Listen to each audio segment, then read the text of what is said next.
Hey, atletas, sejam bem-vindos ao Ótimos Podcast. Este podcast onde nós falamos sobre optimização de performance humana. Basicamente, hoje tenho aqui na minha presença o ilustre Sérgio Veloso. Para quem não conhece, o Sérgio Veloso foi uma pessoa que cuidou de mim há uns anos atrás sobre a minha componente alimentar.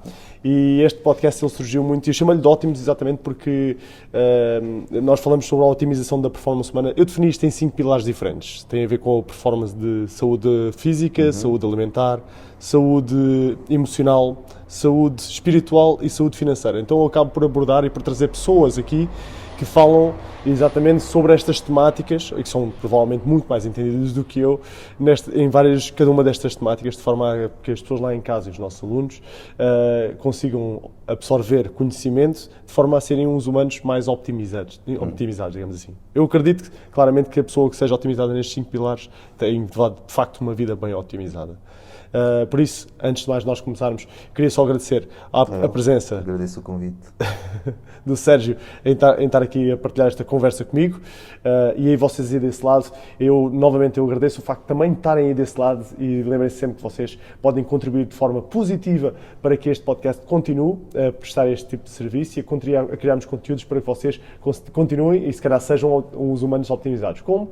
Apertando aí o botão de like, partilhando este vídeo com os vossos amigos. Este conteúdo vai estar disponível tanto no canal do YouTube como no canal de Spotify, Google Podcast, Apple Podcast. Então ele está distribuído pelas todas as redes que vocês podem existir. Portanto, vocês se quiserem ouvir apenas, têm via Spotify, se quiserem ver via vídeo, têm via YouTube. E desse lado podem dar esse contributo que é importantíssimo para nós. De resto, mais uma vez, iniciando aqui a nossa conversa, de resto, muito obrigado mais uma vez ao Sérgio por estar aqui presente connosco, partilhar esta pequena conversa. O Sérgio é uma pessoa muito, muito, muito entendida. Eu fiquei extremamente nervoso, e isto é de uma forma muito sincera. Fiquei realmente nervoso, assim, vou partilhar uma conversa com o Sérgio Veloso. Ele tem muito conhecimento e para mim é muito difícil acompanhar, se calhar, muitas coisas que ele sabe. Mas com certeza que a gente aqui vamos partilhar uma conversa e vamos conseguir partilhar conhecimento às pessoas lá em casa para que elas, com certeza, tirem muito valor desta conversa. Por isso, muito obrigado, antes de mais, por estar aqui. Pelo convite.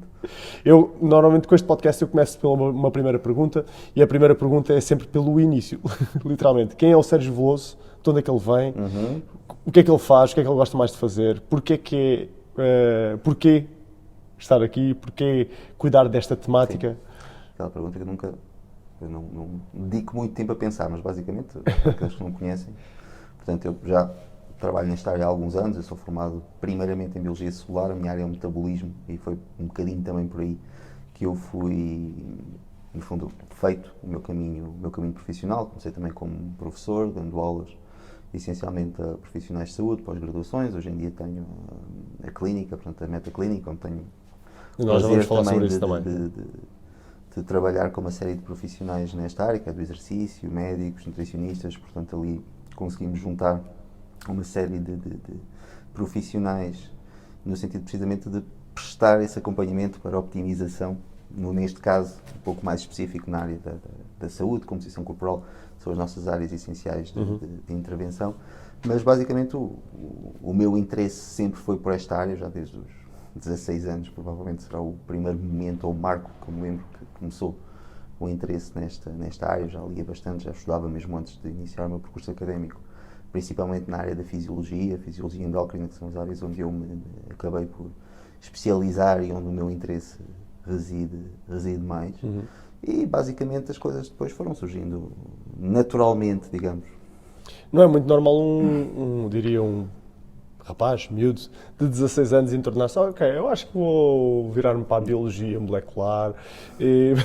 Não, sabes, aquilo como passei também por uma perda de peso muito acentuada, na altura com 15 anos, e eu acabei por perder, no espaço de 6 meses, 52 quilos. Portanto, eu acabo por estar um pouco dentro deste meio também por... Consegues compreender as dores das pessoas que estão do lado Exatamente. Lá, às vezes. No fundo, posso dizer que se calhar comecei nesta área um bocadinho para perceber um bocadinho o meu processo, digamos assim, o meu interesse começou aí, e só depois então aprofundar e acabar por trabalhar também nessa área, mas foi um bocadinho por chegaste ali um momento, própria, digamos diria assim. até chegaste ali um momento decisivo da tua vida em que podes continuar a enverdar por um mau caminho e se calhar vais continuar a ser uma pessoa obesa, doente, não é?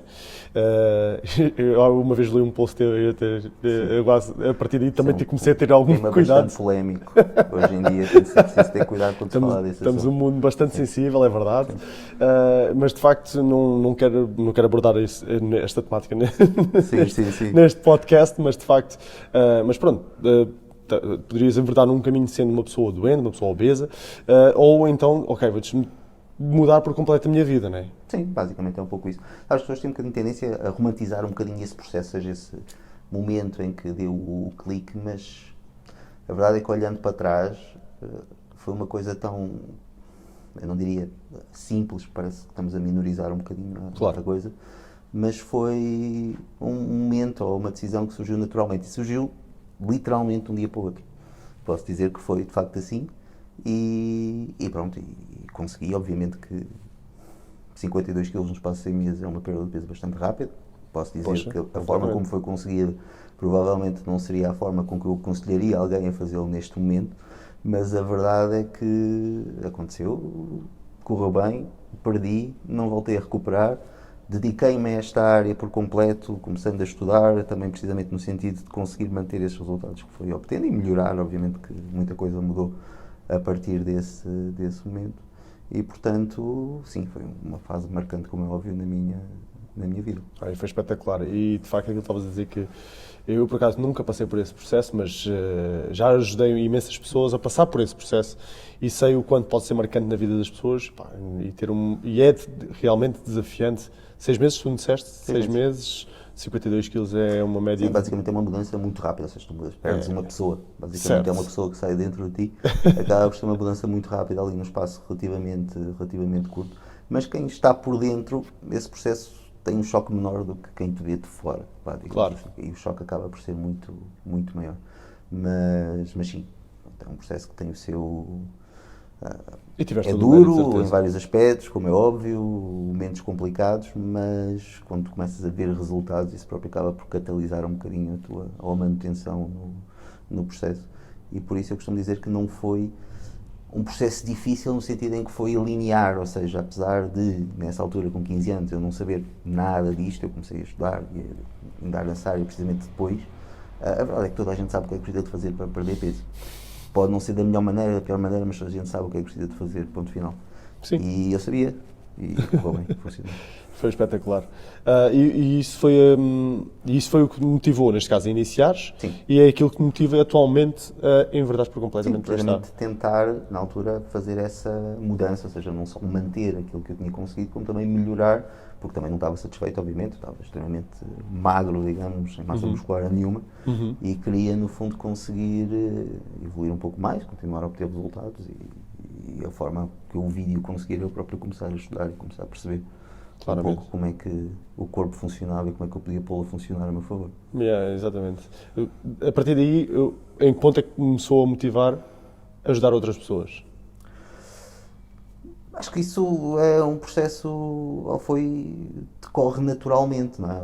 Não houve um momento em que eu possa ter dito que de facto assim marcou, mas se calhar foi quando as próprias pessoas começaram a vir-me pedir ajuda e não eu necessariamente a oferecer, digamos assim. Quando provavelmente estavas lá no ginásio e o pessoal abordava-te no ginásio mesmo, não? E como tu depois vês que efetivamente consegues em certa medida fazê-lo também, não é? Porque funcionou contigo, funciona também com outras pessoas, tu acabas por, o corpo, apesar de sermos todos diferentes, o funcionamento é todo muito semelhante. Claro. Não é? Portanto, acabou por surgir naturalmente, eu diria. Portanto, não me via, nem me via a fazer outra coisa neste momento. A partir de algum certo momento, diria até que então decidiste assim, então vamos fazer uma meta-clínica, vamos abrir uma meta-clínica. Neste momento o meu papel é mais de gestão e coordenação, digamos, da equipa, porque isso é algo que só assim me faz sentido, ou seja, quando nós trabalhamos nesta área, na área da saúde, mas principalmente em termos de composição corporal, bem-estar, só faz sentido trabalhar de forma integrada, ou seja, nós não conseguimos dissociar a parte da nutrição da parte do exercício e não dar, no fundo, para vamos voltar um bocadinho atrás. O que é a meta-clínica em concreto? Bem, basicamente, aquilo que nós fazemos, portanto, é uma clínica, como o próprio nome indica, mas que trabalha todas as componentes em conjunto de forma integrada. Nós temos a área de exercício, a parte de nutrição, a parte clínica, a parte médica, a parte da fisiologia, a parte do acompanhamento, monitorização da composição corporal, todo o acompanhamento a nível fisiológico, e conseguimos integrá-lo num espaço para uma Vem única muito na equipa. base até inclusivamente destes tais pilares que eu acabei de falar, se calhar não englobamos ali a componente espiritual e A ali económica também não englobamos e a lá. financeira também acho que também não englobamos lá, mas basicamente as outras é aquilo que nós tentamos integrar e conseguir trabalhar em conjunto, uma equipa que efetivamente trabalha de forma integrada no mesmo espaço. Não, e é espetacular. Aquilo surgiu, de facto, já muito depois desta coisa de eu ter aberto aqui a Lusitanos e tudo mais, mas eu próprio disse assim, olha, isto era um sítio brutal onde eu adoraria trabalhar. No fundo, nós queríamos, ou o meu objetivo, vindo da área da ciência, obviamente que também tenho uma perspectiva bastante métrica, digamos, das coisas. Ou seja, claro. Eu gosto de medir evolução, ver como é que as pessoas estão, monitorizar ao longo do tempo e conseguir... Monitorizar dados. Exatamente, ter esses dados. Não gosto de manter as coisas no abstrato, digamos assim. E isso lá foi uma maneira de me permitir precisamente conseguir fazer esse acompanhamento, que por norma está um bocadinho reservado aos atletas de alta competição, e trazer um bocadinho isso ao público em geral, esse tipo de acompanhamento, mas de uma forma integrada, que é aquilo que realmente me faz sentido, ou que não me faz sentido de outra forma. E não só, isso significa clientes mais satisfeitos, significa clientes com melhores resultados, significa tu próprio também ficas mais satisfeito porque consegues mudar a vida das pessoas com muito mais facilidade. Sem dúvida, é muito mais gratificante, no fundo, tu conseguires, entre aspas, controlar um bocadinho todo o processo com uma equipa ali no mesmo espaço e efetivamente nota-se diferença no que respeita aos resultados. E nesse sentido acho que somos plenamente iguais. Aquela questão de sermos analíticos e de sermos a necessidade de criar métricas para medir todos os processos, ver se aquilo está a funcionar ou não está a funcionar, e não andar no abstrato como tu disseste. Mantendo as coisas no abstrato torna-se muito complicado. Não, e somos plenamente iguais. Satisfação, lá, digamos assim, não é? Nós temos de ter métricas, temos de ter objetivos. E no fundo tudo isso é mensurável. Exatamente. Aliás, quando eu criei aqui a coisa da Lusitanos, nós criámos um processo, não só a gente fazemos a avaliação da pessoa, não apenas vi um dos teus artigos sobre a bioimpedância, mas nós fazemos a avaliação pela bioimpedância, pela medição dos pregas adiposos e por perímetros a cada 3 meses. Nós fazemos a medição, a frição de melhoria de performance através de testes de força, de testes de resistência e tudo mais. Acho que essa é a única forma da pessoa realmente perceber se está efetivamente a melhorar ou não. Exatamente, é importante ter esses... Isso não está a melhorar, e não há problema não melhorar, é só simplesmente a gente consegue aplicar estratégias, ok, não estamos a melhorar, porquê? Então vamos usar esta estratégia. Às vezes a melhoria efetivamente existe, a pessoa pode não estar a senti-la da forma como esperaria, mas está efetivamente a existir em vários parâmetros. Isso também é motivante para a própria pessoa se manter no processo. Às vezes a própria composição corporal não muda da forma ou da velocidade que as pessoas gostavam, mas vemos melhorias em determinados parâmetros de performance, e isso é extremamente comum, ganhos de força, a vários níveis, e isso por si já é um fator de motivação para a própria pessoa. A pessoa já está a melhorar. E efetivamente conseguindo trabalhar dessa forma, nota-se a diferença. Conseguimos, na verdade, porque nós trabalhamos bastante como equipa, e só assim é que faz sentido, notar e montar esses processos, e pronto, acho que efetivamente tem corrido bem por causa disso. E a questão da métrica, como estavas a dizer, é uma componente importante do meu trabalho, da forma como eu trabalho, e conseguimos dessa forma também. Eu tento instruir aqui o pessoal todo e incentivo o pessoal aqui a registrar os resultados exatamente para não se comparar com... Não tem a ver com comparar os outros. Tem a ver com aquela coisa do processo científico de que eu tenho que retirar dados para, se um dia eu quiser perceber onde é que eu estou a falhar, onde é que está a falha. É comparação com os outros, é comparação com nós próprios. Ou seja, para ver essa evolução, se eu não medir, eu não sei o que é que estou a evoluir, não sei para onde é que vou sequer, porque para estabelecer objetivos eu preciso ter um ponto de partida, digamos assim, e um ponto de chegada, e de facto, se não medires, manter as coisas no abstrato torna-se muito complicado meter a pessoa motivada. Plenamente de acordo. Ora, não leves a mal, eu tinha que fazer aqui uma questão. Esta foi uma questão muito solicitada aqui pelos nossos alunos e presumo eu também pela grande parte das pessoas que entram em contato contigo. De facto, é uma questão muito, diria, até um tanto mediática. Queria então saber qual é a tua opinião relativamente à água com limão de manhã. Acho que isso é uma pergunta que já me fazem até gozar comigo quando eu ponho as caixinhas de perguntas no Instagram. Eu já nem sei o que é que hei de dizer relativamente a essa temática. Eu não tenho nada contra a água com limão. Eu já sou conhecido por ter contra a água com limão e ju. Se a pessoa gostar de a beber, tudo bem. Agora não espero nenhum benefício acrescido por causa disso. Hidratado vai ficar. Hidratado vai ficar, portanto aí tudo bem. Não tem mal, não traz prejuízo absolutamente nenhum. Mas benefício também não espero que isso vá provocar. Alcalinizar não alcaliniza. Fazer bem ao estômago também não faz certamente, até por causa da acidez. Acidez, claro. Não há nenhum benefício que se vá retirar disso. Vitamina C tem muito pouca, também como se diz, tem cerca de 20% de dose diária recomendada, portanto o sumo meio limão praticamente é muito pouco. O limão tem muita vitamina C, mas não é o sumo meio limão que se espera, claro, que tenha uma quantidade total que seja significante. Portanto, não há efetivamente nenhum benefício. Gostam, tudo bem, não tem mal nenhum. Digo uma coisa, vai hidratar e a água fica com um sabor mais agradável. Pronto, eu gosto de água com limão, não tenho nada contra a água com limão. E a componente de ser água morna? A água morna tem a ver com a questão intestinal. Ou seja, se o quente estimular o funcionamento do intestino e os movimentos peristálticos. Há quem diga que sim, okay, que tem esse efeito. Não existe evidência científica. Não há evidência relativamente a isso. Mas, nesse sentido, pronto, se funcionar, tudo bem, prejuízo não tem. E a pessoa toma de manhã e poderá haver aqui, se calhar, um certo benefício, nomeadamente o efeito placebo, nem que seja por aí. Sim, há determinados rituais que as pessoas têm que até são importantes para ela própria se manter focada no processo.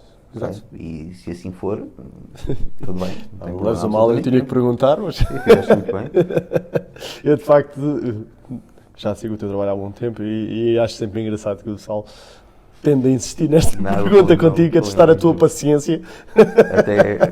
Até ao limite, mas pronto. Não...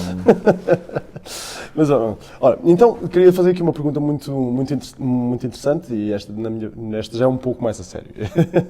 Que existem várias metodologias alimentares, diria eu até. Já ouvi falar em dieta de guerreiro, já ouvi falar em intermittent fasting, dieta vegan, dieta vegetariana, dieta carnívora. Temos uma montanha de metodologias, cada um válida ao seu ponto, não estamos aqui a discutir qual é que é mais válida ou não. Na tua opinião, enquanto pessoa mais experiente nesse sentido, qual é que seria a melhor dieta do mundo para uma pessoa? Não existe nenhuma. Aliás, quando nós começamos a dar nome a uma dieta, a coisa começa está logo errada à partida, não é? Começamos a ter uma dieta com um nome, ou pô-la numa caixinha, já há algo de errado com isso. Eu diria-te que se há coisa que nos define como espécie é precisamente a capacidade de adaptação a vários padrões alimentares. Portanto, nós não podemos definir uma dieta como sendo ideal. Cada uma é ideal num determinado contexto, com uma determinada pessoa, num determinado ambiente onde ela está inserida.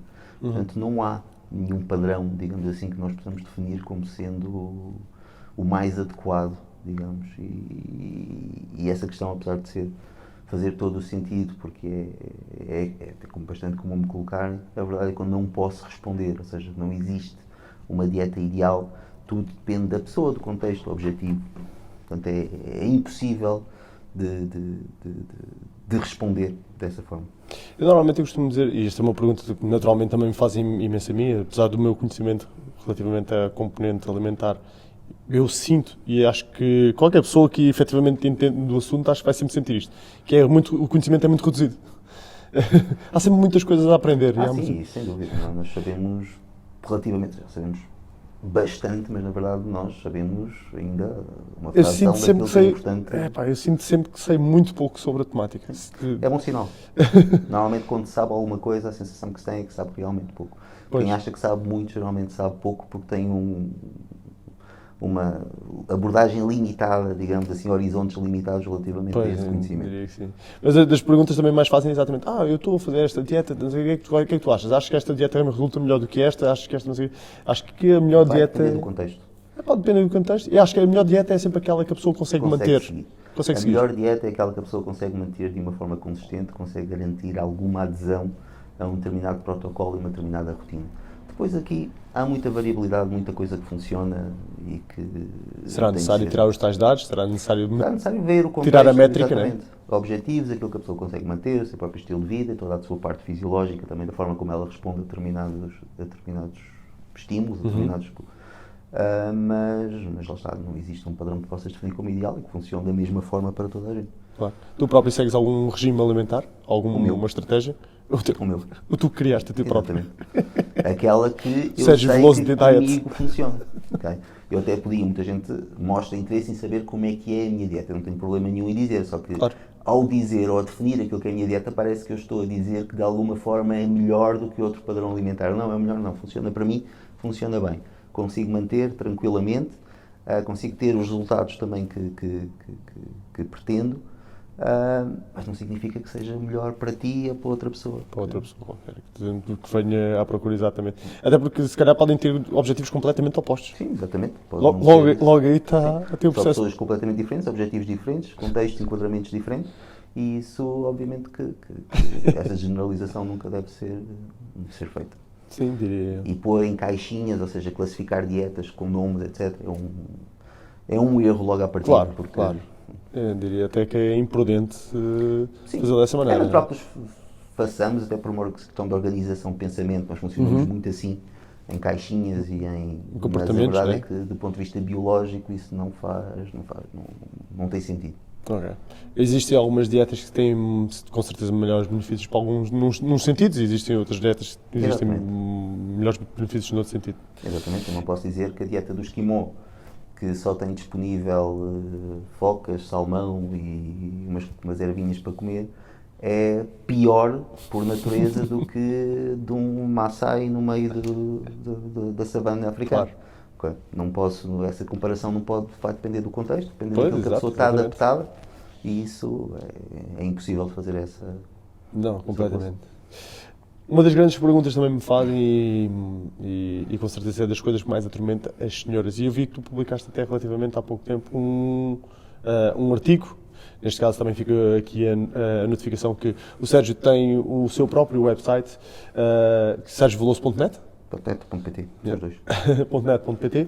Em qualquer um deles poderão ter acesso a imensos artigos, todos eles muito bem compostos, muito bem referenciados. Tem Sim, referência, tem né? Tudo muito bem referenciado e poderão tirar de lá conhecimento enorme. Esta pergunta em concreto que nós vamos fazer agora, nomeadamente, é das perguntas mais... Tu já sabes qual é que eu vou fazer. Deve ter qualquer coisa a ver com a celulite. Viste? Como eu sei. Já não fazes isto há 2 dias, né? Já estás à espera mais ou menos. Que grande parte das pessoas deve fazer esta pergunta. O que é celulite? Que cuidados é que a gente devemos ter? Afinal aquilo é gordura? Afinal aquilo é uma inflamação? O que é aquela porcaria? Tipo... No fundo é um bocadinho das duas coisas. A questão é, para começar, é importante definir que celulite não é uma doença, nem sequer é uma disfunção. Aliás, a celulite só começou, é um problema meramente estético. Claro. Começou a ser definido como tal. Aliás, até há uma extrapolação do termo um pouco abusiva do léxico médico, porque celulite é uma infecção, okay? É uma Certo. infecção cutânea por parte de uma bactéria e que depois um médico francês acabou por extrapolar para a estética para definir esse tecido, digamos assim, que no fundo é tecido adiposo e algum resultante também de um processo inflamatório, portanto alguma retenção de líquidos também associada, que é bastante superficial na pele e que dá essa aparência casca de laranja, que é uma chatice para as mulheres. Principalmente as mulheres, os homens sofrem menos, porque isso tem muito a ver com questões hormonais. Na verdade, apesar de não saber bem o que é que gera a celulite, sabe-se que tem efetivamente a ver com questões hormonais, principalmente estrogénios, que vão provocar ali uma destruturação da matriz das próprias células do tecido adiposo, e elas migram mais para a superfície da pele e dão aquela aparência, digamos, casca de laranja. A verdade é que é um processo que nós, apesar de ser muito chato, aborrecido, é um processo natural. Pois. O que é que quer dizer com isto? É normal. Okay? Não se gosta, ok, tudo bem. Os padrões estéticos hoje em dia vão contra e é perfeitamente legítimo que não se goste e que se tente mudar, mas é um processo normal do corpo, ou seja, não é nada patológico, não é nada disfuncional. Pode-se combater, pode-se tentar combater. É verdade que muitos métodos que são vendidos, digamos assim, nesse sentido, também não funcionam assim tão bem quanto isso. Não há evidência nesse sentido. Mas a melhor estratégia para, de facto, melhorar a celulite é exatamente a mesma coisa que leva uma pessoa a melhorar a sua composição corporal. É exercício, uma alimentação adequada, digamos assim, e manter uma composição corporal. Como células adiposas são, como gordura que é... Exatamente, é difícil perda, ou seja, Claro. é a mais difícil perda do que noutras regiões do corpo. Na verdade, no caso das mulheres, a zona glúteo-femoral é sempre uma região de menor, que a taxa de mobilização dessa gordura é sempre menor do que noutras regiões, na zona abdominal, por exemplo. Portanto, sim, a perda é mais difícil, mas o processo pelo qual se consegue é o mesmo. Portanto, Claro, não exato. há nenhuma estratégia, ou digamos assim, como muitas vezes Chega um isto certo do ponto momento, de vista nutricional. chega um certo momento o corpo simplesmente tem aquela Vai fonte notar energética melhorias. e Ok? tem, As só pode melhorias usar vão aquela. aparecer. Vai ser mais lento, vai ser uma região que provavelmente vai ficar aquém de outras regiões, de outras zonas onde se vão notando resultados mais evidentes. Claro. Mas não há nenhuma estratégia nutricional, nem sequer a nível de exercício, isso que possa Nem de gel alguma redutores, forma, nem nada do género. que possa de alguma forma melhorar especificamente a celulite, como muita Yeah. gente quer acreditar que existe. E que muita gente quer, no fundo, mostrar ou tentar mostrar que existe, de forma a alimentar um bocadinho essa necessidade que as pessoas têm de melhorar esse problema e aproveitar-se um bocadinho nisso, mas a verdade é que efetivamente não há nenhuma evidência nesse sentido. Não, sim, exatamente. Vou aproveitar para fazermos aqui um pequeno intervalo só para novamente voltar aqui a esta coisa das câmaras, mas de resto a gente vamos já continuar a nossa conversa já a seguir.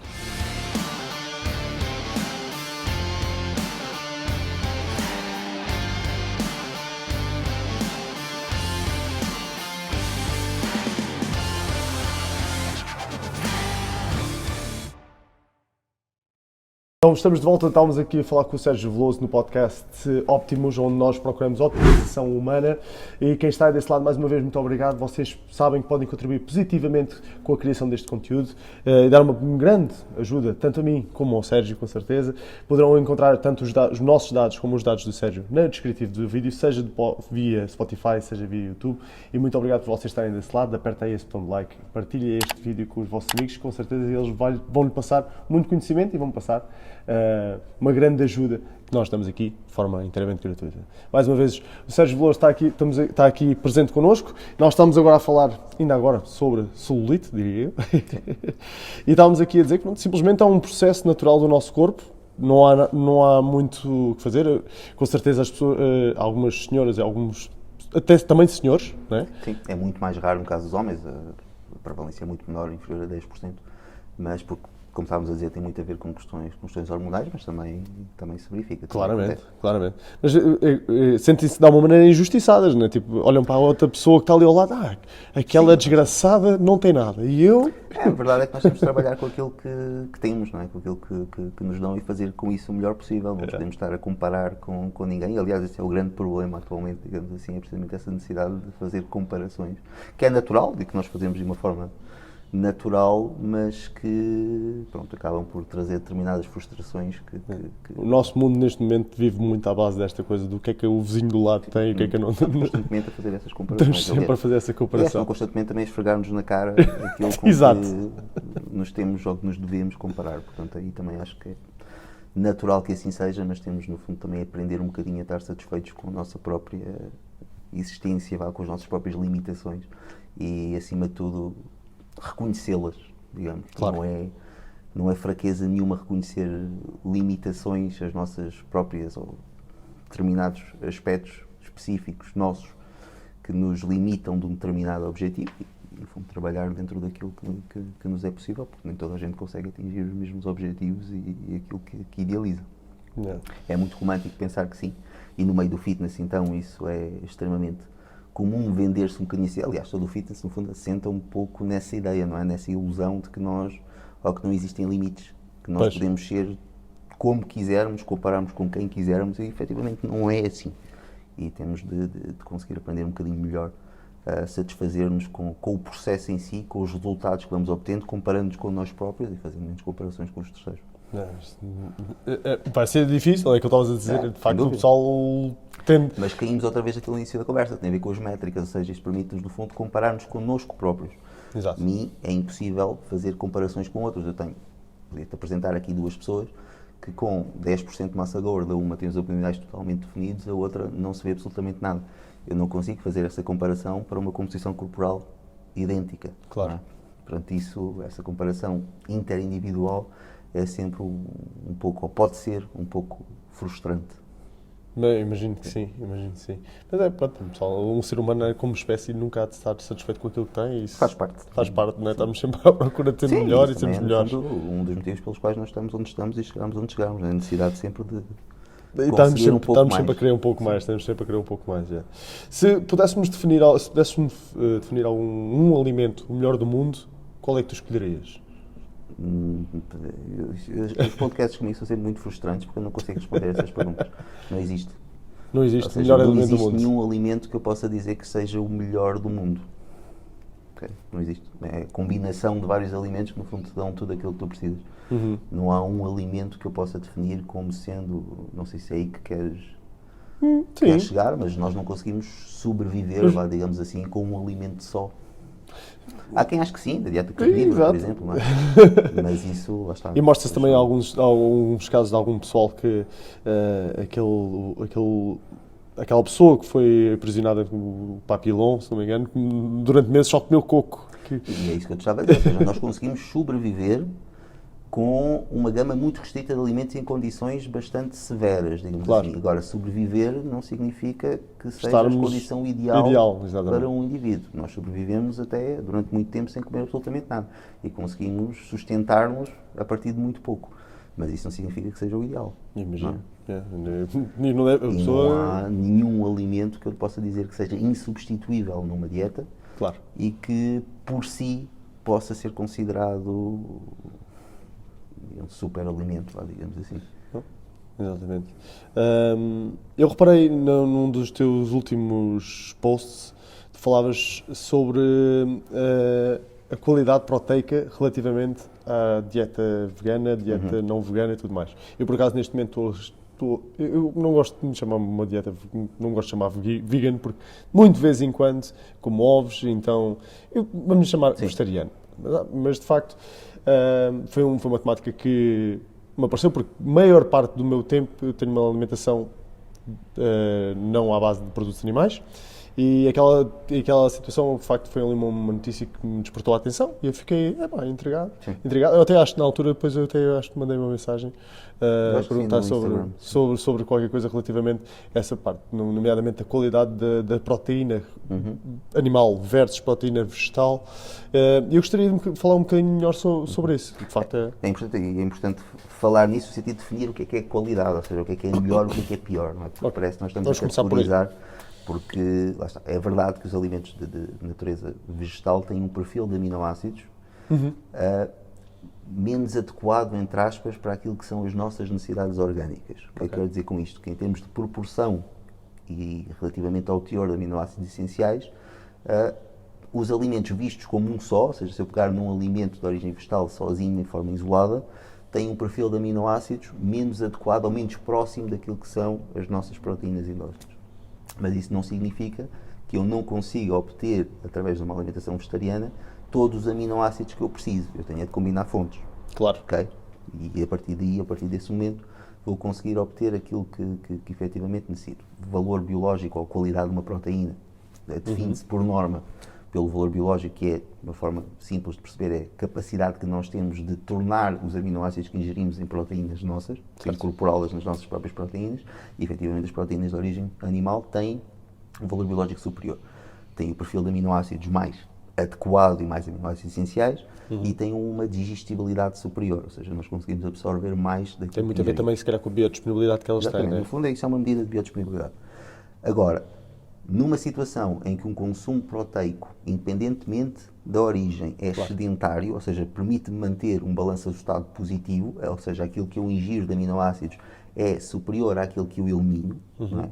A partir daí as diferenças começam-se a diluir, não é? Porque se eu estou num excedente, a qualidade da proteína vai tendo cada vez menos importância, porque eu vou conseguindo obter aminoácidos em excesso, digamos assim, um pouco acima daquilo que eu preciso. E nesse contexto as diferenças são mínimas. São mínimas, né? E de facto, ainda bem que começaste por responder esta parte da qualidade. De facto, eu não estou aqui a querer entrar em choque entre o que é melhor e o que é pior, não é? Não é esse. Falamos em qualidade de proteína numa perspectiva meramente científica, ou seja, de valor biológico da proteína na sua capacidade de incorporação no organismo. Nem não mais. Criar valor, não é um... Nem mais, nem estamos aqui a fazer comparativos entre qual é que é mais saudável, qual é que é menos saudável e tudo mais. Eu achei interessante foi o facto de, se calhar, então, algumas pessoas que têm uma alimentação vegetariana ou vegana, se calhar devem ter certos cuidados na incorporação do consumo proteico na sua própria dieta diária. No fundo, pode-se dizer que requer um bocadinho mais de atenção, digamos assim, para conseguir atingir esses aportes, mas que é perfeitamente possível, é. Claro. A única limitação que nós podemos encontrar, e que é uma limitação que também pode ser, de certa forma, minimizada se houver algum conhecimento relativamente a essas fontes, é em situações em que nós queremos diminuir muito o aporte energético, porque a densidade proteica dos alimentos de origem vegetal, aliás, é mais baixa. Ou seja, por caloria, eu tenho menos proteína por norma. Ou seja, eu tenho de ingerir mais calorias para conseguir atingir um aporte proteico mais elevado. E às vezes isso coloca-nos aqui algumas dificuldades a desenhar planos alimentares de restrição calórica. Mas noutros contextos é relativamente simples conseguir atingir um aporte proteico adequado.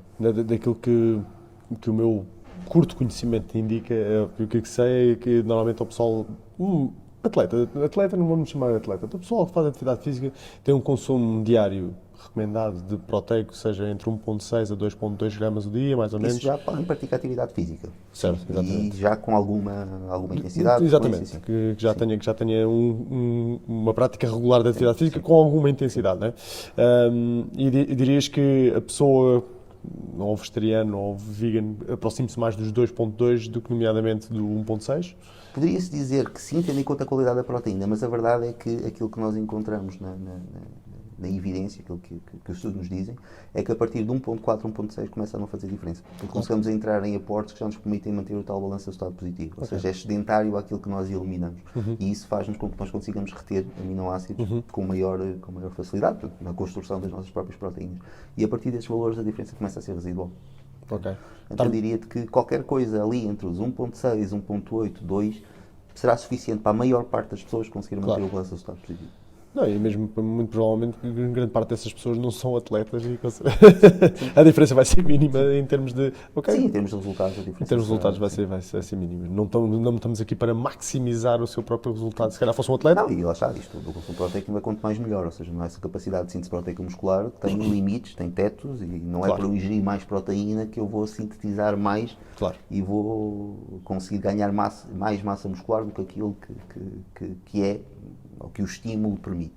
Por isso, conseguimos atingir essas quantidades de uma forma relativamente fácil. E não é tão difícil assim, numa dieta isoenergética, ou até um pouco hiperenergética, como sedentária, conseguir atingir valores de 1.8 numa dieta vegetariana, 1.8 consegue-se. Não, isso é... Bom, novamente... Eu sempre falo com isto, e ainda mais estamos a falar isto contigo, eu ainda sinto que...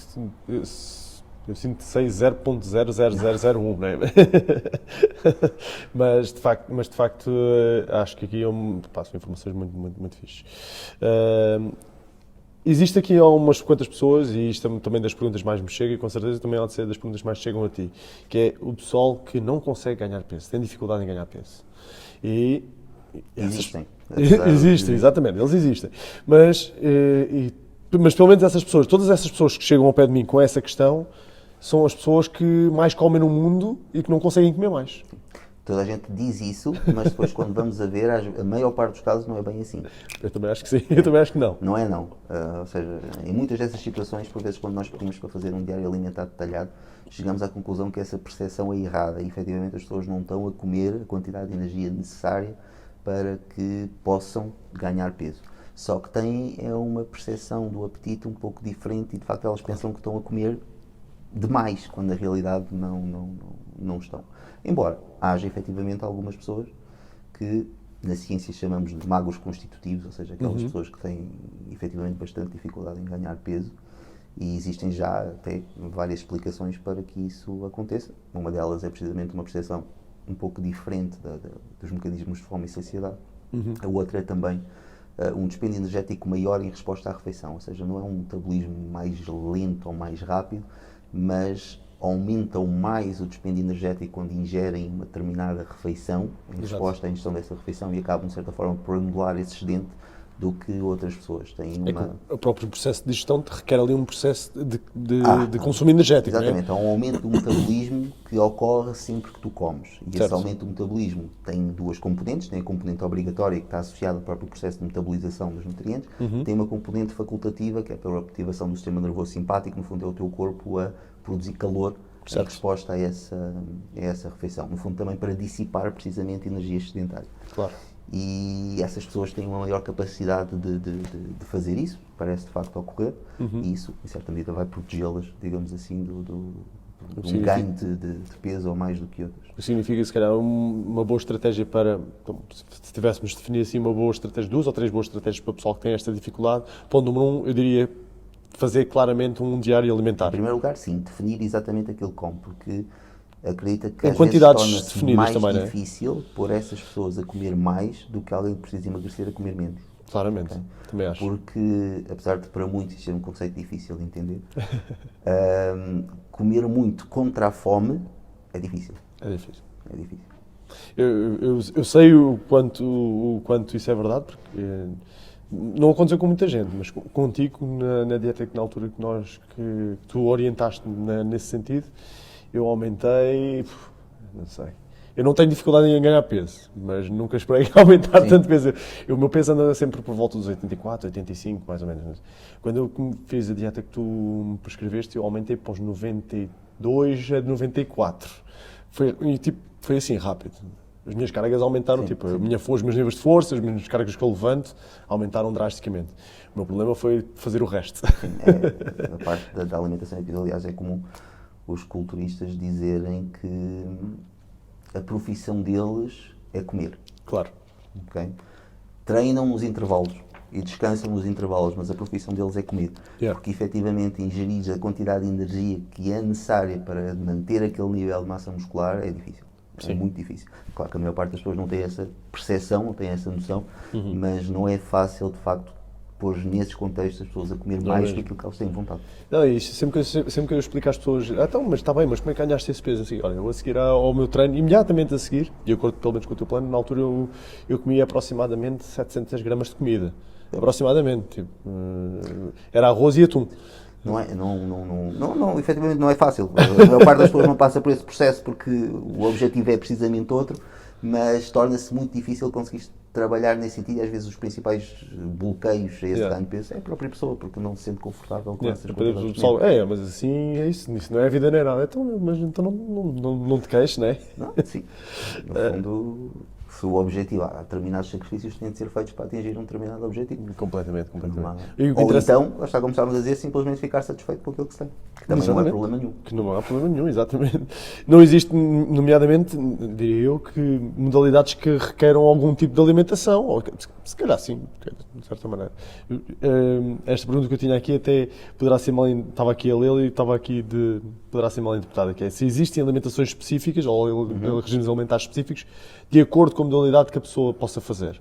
Sim, existe principalmente naquilo que estávamos a falar, ou seja, as necessidades proteicas vão depender muito também do próprio estímulo do exercício, não é? Das próprias necessidades, da própria necessidade de recuperação, de síntese proteica no sentido de recuperação da própria destruição muscular que decorre do treino. Pois. E a quantidade de hidratos de carbono é a principal diferença, digamos assim, ou a principal variável a nível alimentar que tem de ser adequado mediante um determinado desporto. Essa, por acaso, poderá ser, vou agarrar nesse tema, que de facto é um tema um tanto mediático, né? Aquela parte dos hidratos de carbono.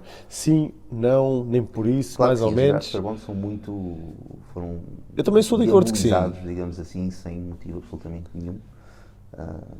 Há uns anos para cá isso tem Vamos explicar acontecido. aqui alguns benefícios pelo qual eles são importantíssimos. No caso, em pelo que primeiro sei. lugar, no caso do exercício, relativamente à performance, eu acho que não tenho uma única pessoa que nos tenha procurado lá na clínica com um pouco de fobia, digamos assim, relativamente aos hidratos de carbono, que não tenha ficado de certa forma surpreendida sobre aquilo que realmente consegue fazer sem engordar, aumentando o consumo de hidratos de carbono e, na maior parte dos casos, com melhorias da composição corporal, com aumentos de massa magra bastante significativos.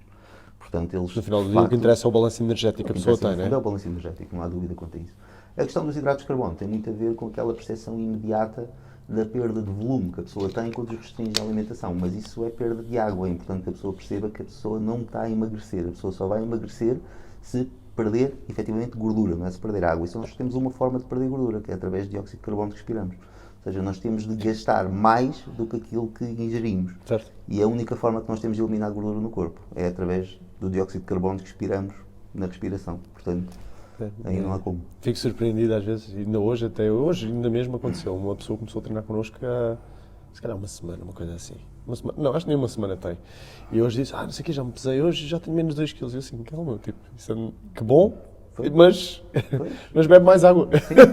Essas variações de peso são essencialmente hidratação. E as próprias pessoas, a maior parte delas, experiencia isso e assusta-se um bocadinho, por exemplo, num fim de semana, se pesar sexta-feira, pesar segunda, ganhou ali 2 kg. Não foi gordura, ninguém ganha 2 kg de gordura num período tão curto. Mas é que as pessoas nem têm noção o que é 2 kg de gordura, se querem, em termos de volume, né? Reter água é um processo relativamente rápido e relativamente que pode de facto explicar ali 2, 3 kg de uma forma bastante rápida.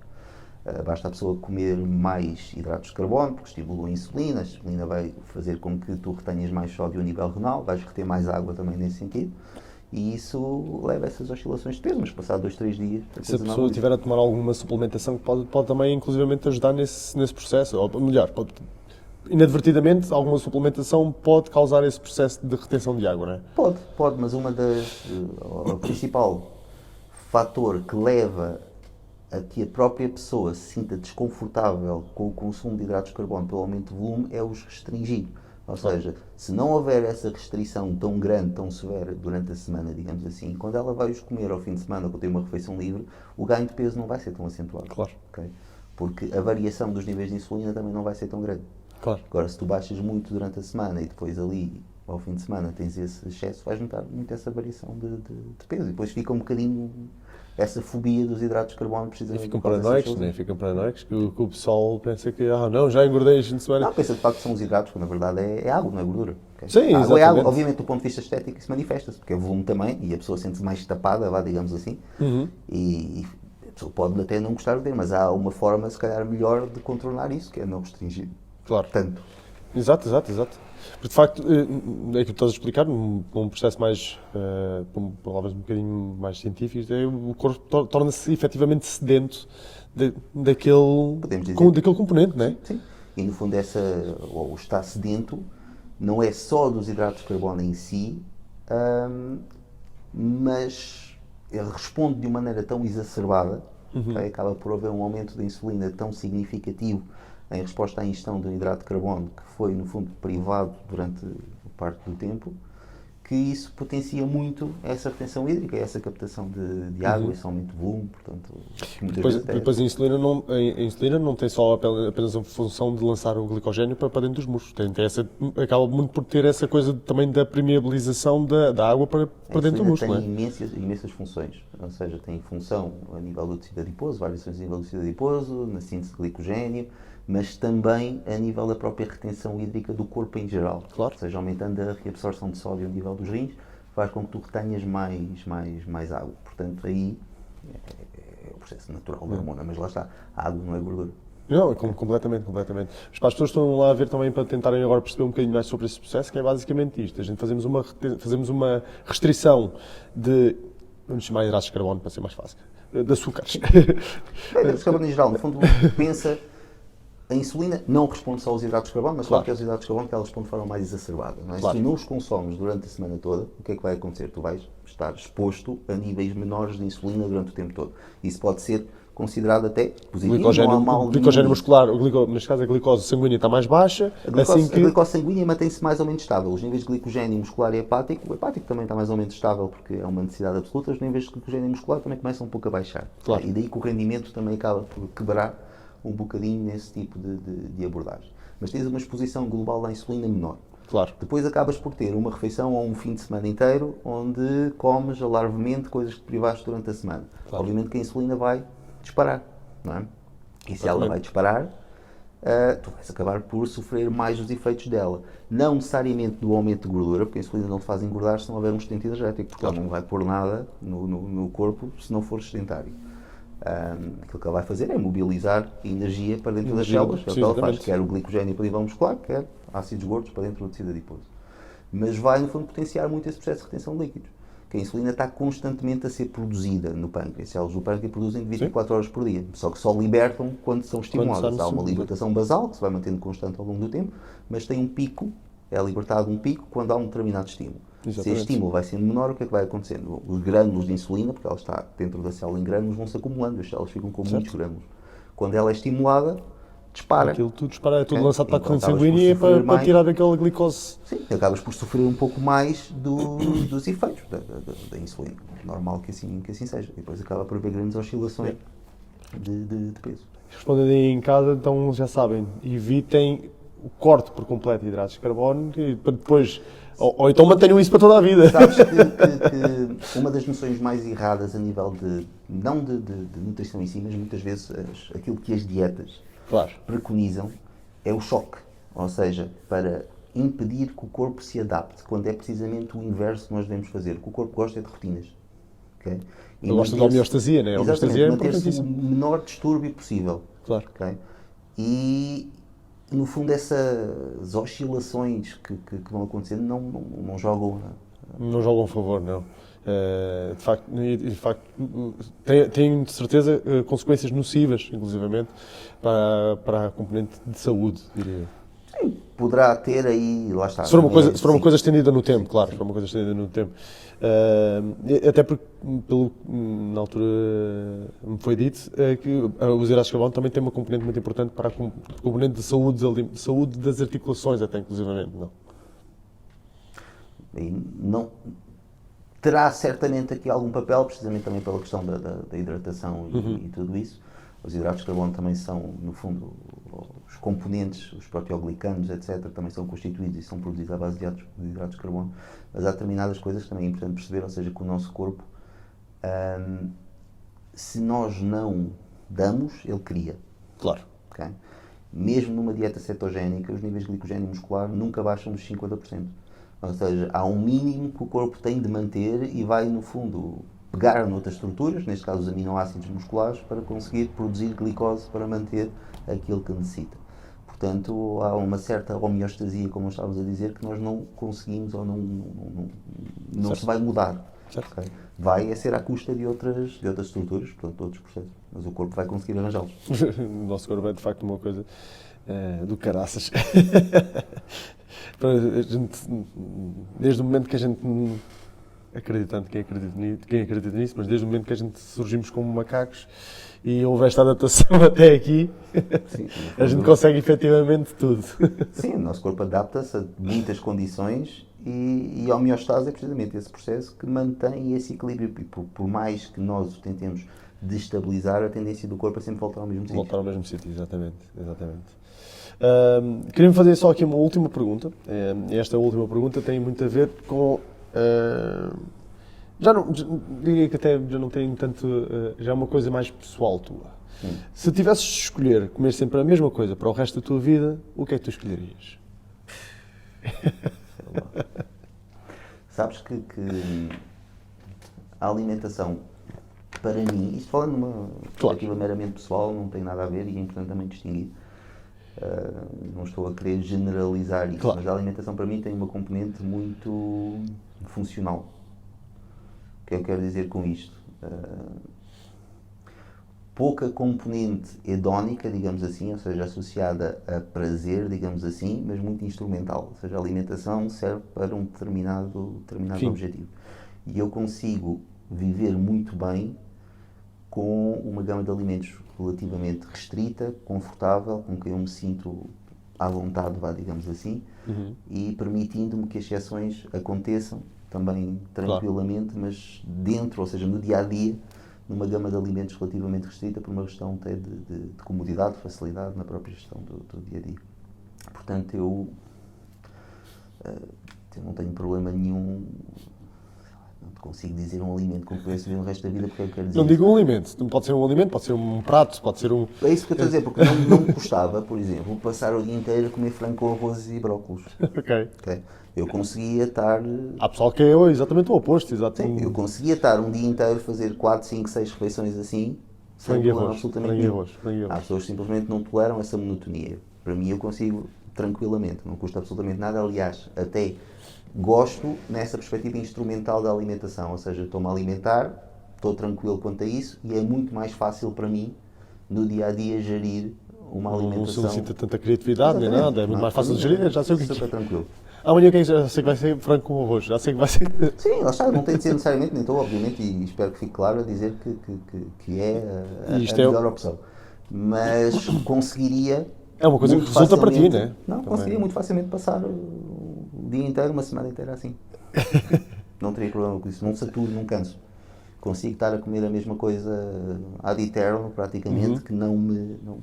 Eu presumo que tu não vais dizer que a tua comida favorita, se fôssemos dizer assim, a tua refeição favorita é frango com arroz. Não diria que era a refeição favorita frango com arroz, mas também não te consigo dizer Uma que seja... uma que seja uma coisa que eu realmente não consiga resistir. Não consigo. Obviamente que há muita coisa, muitos pratos que eu gosto Claro. e como, mas não consigo destacar um. Sim. Ok? Não consigo destacar um. E para mim é muito fácil, se eu tiver à minha frente a opção, vamos imaginar, de um doce qualquer, uma coisa que para a maioria das pessoas seria difícil de resistir, um bolo, quer que seja, tiver frango com arroz. Yeah. Se for numa... Eu vou escolher o frango com arroz. Mas Uma situação normal. Tranquilamente. Mas também não tenho problema nenhum em um jantar que vá fazer, que é um bolo de aniversário, ou quer que seja, chegar e comer o bolo. Certo. É super tranquilo. Mas se tiver as duas coisas e puder escolher... Cravings, tens assim, é muito raro? Ou raramente ou nunca tens? Não me lembro de ter acontecido. Mas, também queria, só que era mais numa de finalizar aqui a nossa conversa e... Sim, não, essa pergunta, claro que... A minha alimentação, lá está, há sempre muito curiosidade relativamente a isso, porque as pessoas às vezes olham ou pensam que eu próprio... És um santo, não é? Exatamente. E efetivamente eu conseguia sê-lo, se assim eu quisesse, mas certo. Não tenho problema nenhum em sair da minha alimentação num contexto que o justifique. Agora, eu não vou à procura de... Claro. Okay? Eu tenho a minha alimentação do dia-a-dia, na minha casa não há nada que fuja àquilo que é a norma dos alimentos que eu consumo, portanto, mesmo que eu quisesse comer mal, tinha de ir comer fora. Isso é uma norma que eu instituo, vai entre aspas. Se é para comer alguma coisa fora da tua rotina, come-se fora de casa, não é dentro de casa. Okay. Dentro de casa tenho a minha alimentação, vou a um restaurante e Certo. Qualquer coisa que apeteça naquele momento, ou no jantar convívio, uma ocasião social. Sem qualquer tipo de remorso e... Sem problema nenhum, eu volto à dieta normal no momento a seguir. Grande parte do pessoal tem sempre esta questão de que é muito aquela abordagem de tudo ou nada, tipo, não, agora estou na dieta, não posso sequer Essa comer. abordagem dicotómica é uma armadilha. É limitado, não é? Não, é uma armadilha para a manutenção do processo em dieta. Ninguém consegue manter uma abordagem tudo ou nada relativamente ao alimento e conseguir que seja um processo sustentável.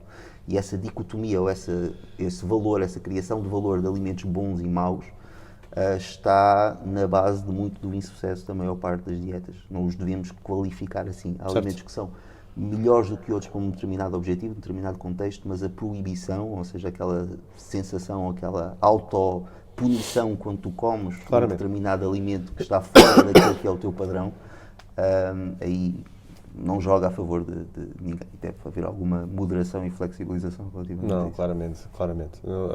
Mas, de facto, eu, por acaso, ao contrário de ti, eu tenho cravings. Não há nada a fazer, eu gosto de doces e sou uma pessoa de doce e é de ser sempre uma pessoa de doces. Sim, não está. E era aquilo que eu estava a dizer, os cravings, ou essa componente de prazer da alimentação, é um processo perfeitamente normal. Sim. Não é? E é um processo biológico. Nós fomos criados assim, precisamente para que em determinadas condições consigamos ingerir mais do que aquilo que necessitamos. Okay? Porquê? Se nós estivéssemos dependentes daquilo que é a fome homeostática é a fome das necessidades energéticas, aquilo que nós efetivamente necessitamos para sobreviver, teríamos muita dificuldade a sobreviver a períodos de escassez e de abundância. Não é?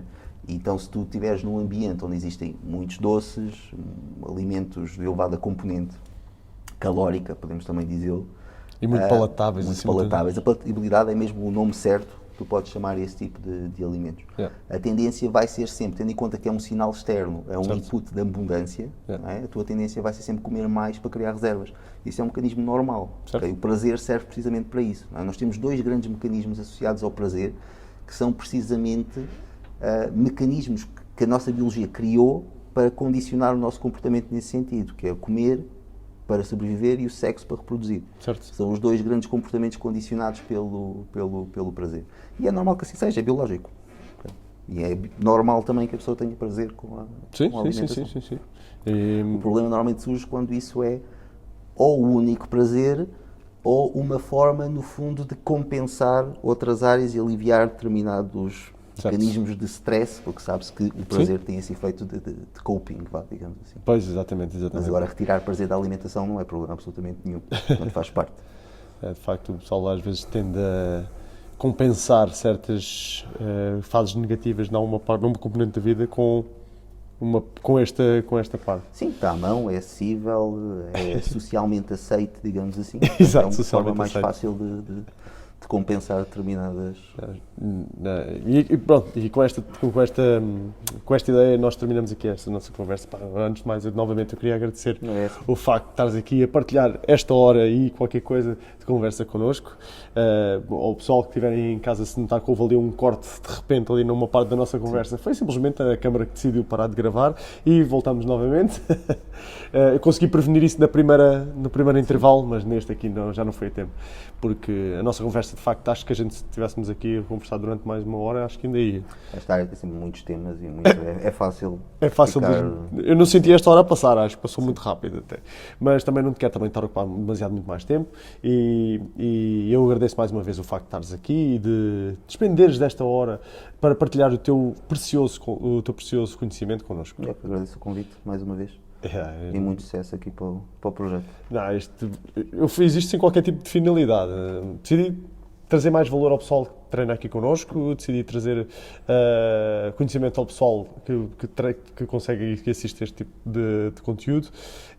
E eu próprio, até há bem pouco tempo, não ouvia podcasts.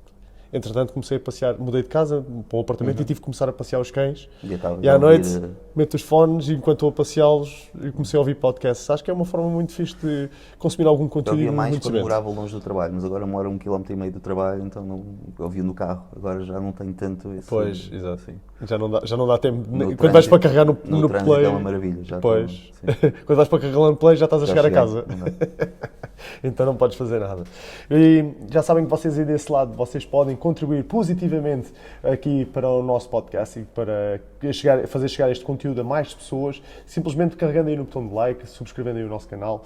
Da minha parte, qualquer tipo de dúvidas que vocês possam ter, podem enviar para ptmanuelteixeira@gmail.com, ptmanuelteixeira@gmail.com. Este conteúdo vai estar disponível, seja no Spotify, seja via YouTube, e com certeza que as vossas questões forem feitas também nos comentários do YouTube, eu também farei chegar ao Sérgio, com certeza. Aliás, claro, todos os dados relativamente a como é que podem chegar à Metaclinic, ao Sérgio Veloso, esses dados eles estarão no descritivo do vídeo, portanto estejam à vontade, presumo eu, né? De entrar em contato diretamente com o Sérgio para saber mais informações, inclusivamente, sobre o serviço dele e ao para esclarecer alguma dúvida que vocês possam ter, garantidamente vão ter imensas, eu próprio tenho e não consegui numa hora esclarecer todas. Por isso, a todos vocês que estão aí desse lado, muito obrigado por estarem desse lado, por assistirem a isto. Obrigado ao Sérgio mais uma vez pelo convite, por estar aqui e a partilhar esta conversa connosco. E a vocês, encontramos do outro lado do ecrã bastante em breve, tá? Em 3, em 2, em 1.